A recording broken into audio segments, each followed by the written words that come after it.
Bismillahirrahmanirrahim. Assalamualaikum warahmatullahi wabarakatuh. Alhamdulillahirrabbilalamin. Bersyukur kepada Allah, hari ini kita masih dipertemukan kembali dalam keadaan yang sehat. Insya Allah hari ini kita akan melanjutkan materi yang sebelumnya telah kita pelajari pada bab bersih itu sehat.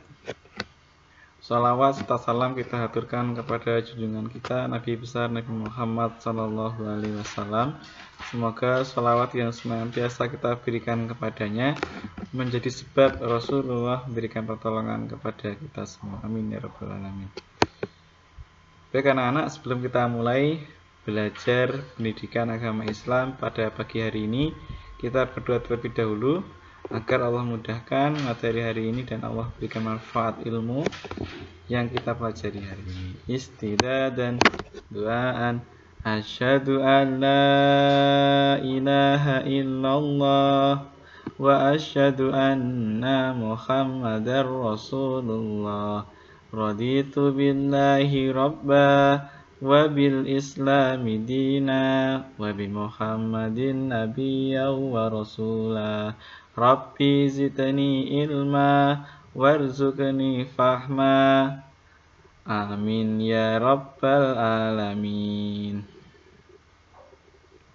Tujuan pembelajaran pada pagi hari ini adalah peserta didik dapat memahami tata cara bersuci dari hadas kecil dan besar dengan benar. Yang kedua, peserta didik dapat memahami tata cara membersihkan najis dengan benar.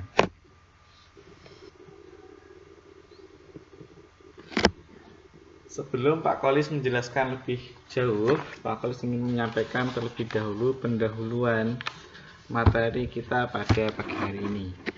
Kebersihan adalah bagian dari iman, artinya orang yang mengaku beriman harus mencintai kebersihan. Kebersihan meliputi kebersihan badan, tempat tinggal, dan lingkungan. 2. Bersuci disebabkan dua hal, yaitu bersuci dari najis dan hadas. Bersuci dari najis dilakukan dengan cara menghilangkan najis tersebut dari warna, bau, dan rasa dengan menggunakan air. Sedang bersuci dilakukan dengan cara mandi dan wudhu. Nah, untuk lebih jelasnya dan lanjutnya Pak Kolis sampaikan satu persatu tahap bertahap. Yang pertama adalah kita akan memahami arti bersih dan sehat. Nah, pengertian bersih dan suci.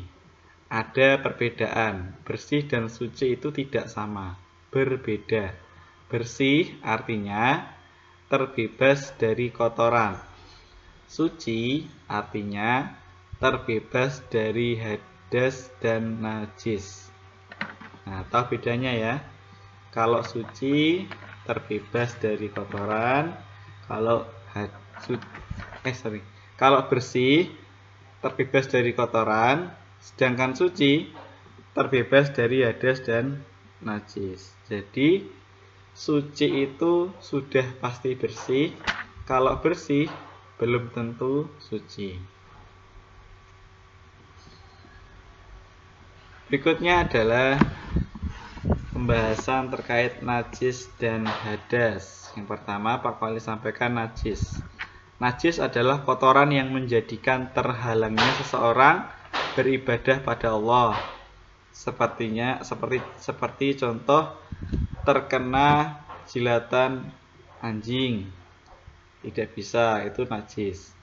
Darah, kotoran, air seni atau urin itu juga menjadikan najis sehingga terhalang kita untuk beribadah pada Allah. Yang kedua, hadas. Hadas adalah keadaan yang menyebabkan tidak sahnya seseorang dalam menjalankan ibadah. Contoh, setelah buang air kecil atau buang air besar, kita lupa atau kita ragu apakah sudah bersih, sudah suci atau belum. Pertanyaannya, apa perbedaan antara najis dan hadas? Najis itu lebih ke kotoran, hal yang menjadikan terhalangnya orang beribadah. Sedangkan hadas, keadaan yang menyebabkan tidak sahnya seseorang dalam menjalankan ibadah. Macam-macam hadas dan cara menyucikannya. Ada hadas kecil, ada hadas besar. Hadas kecil contohnya buang air kecil atau pipis, buang air besar, kentut, dan hal-hal yang lain yang membatalkan wudhu. Itu termasuk golongan hadas kecil. Cara menyucikan hadas kecil cukup berwudhu atau tayamum jika tidak ada air, atau jika tidak mendapatkan air boleh tayamum. Yang kedua ada hadas besar. Contohnya mimpi basah bagi laki-laki dan haid atau datang bulan pada perempuan. Ini tergolong hadas yang besar. Cara mensucikannya mandi besar atau tayamum jika tidak mendapatkan air. Mandi besar maksudnya seluruh anggota tubuh harus terbasuh, terkena oleh air. Tidak ada satupun yang tidak terkena. Dipastikan semuanya harus terkena oleh air. Itu namanya mandi besar. Macam-macam najis dan cara menyucikannya. Yang pertama ada najis mukhafafah atau najis yang tergolong ringan. Itu contohnya adalah air kencing bayi laki-laki yang berumur 2 tahun dan belum pernah makan, kecuali ASI, air susu ibu. Itu tergolong najis yang ringan. Cara menyucikannya cukup dengan memercikkan air di atas benda yang terkena najis. Jadi ketika adik kita buang air kecil, cukup dipercikkan air atau dibilas, itu sudah bisa menghilangkan najisnya. Yang kedua ada najis mutawasito atau najis yang tergolong sedang. Ini biasanya kotoran hewan atau manusia. Najis mutawasito dibagi dua, najis hukmiyah dan ainiyah. Najis hukmiyah, najis yang kita yakini ada, tetapi tidak nampak terlihat baik zat maupun sifatnya. Misalnya, air kencing yang sudah kering. Mungkin saat kita buang air kecil, masih ada percikan-percikannya, terus kita lupa membersihkannya, terus kemudian sudah kering. Nah, sehingga sifatnya telah hilang. Bagaimana cara mensucikannya? Cara mensucikannya cukup mengalirkan air di atas benda yang terkena najis itu. Jadi cukup kalian memercikkan, mengalirkan air di celana kalian. Yang kedua, najis ainiyah, yaitu najis yang masih ada zat dan sifatnya. Jadi najis ini nampak, ada warnanya, baunya, rasanya. Nah, cara mensucikannya, hilangkan, kemudian dibasuh dengan air sehingga zat, rasa, warna, baunya hilang. Rasa, zat, warna, baunya hilang. Jadi dihilangkan, dibasuh air terus sampai rasa, warna, baunya hilang. Yang ketiga, najis mughaladah atau najis yang tergolong berat, yaitu adalah najis anjing, babi. Dan cara mensucikannya, barang yang terkena najis binatang tersebut dibasuh 7 kali.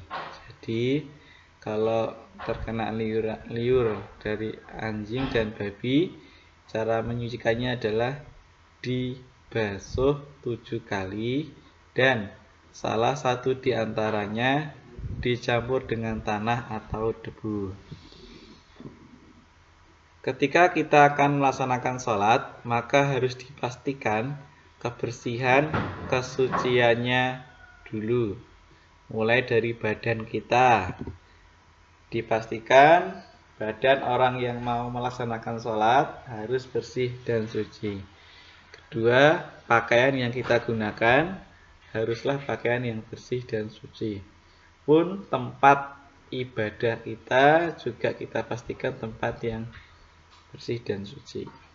Bersih badan, bersih pakaian, tempat tidak hanya ketika melaksanakan sholat saja, akan tetapi harus diartikan untuk seluruh kehidupan atau seluruh aktivitas hidup kita sehari-hari.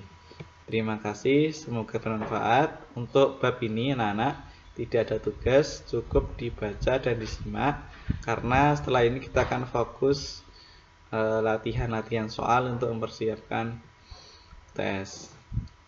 Assalamualaikum warahmatullahi wabarakatuh.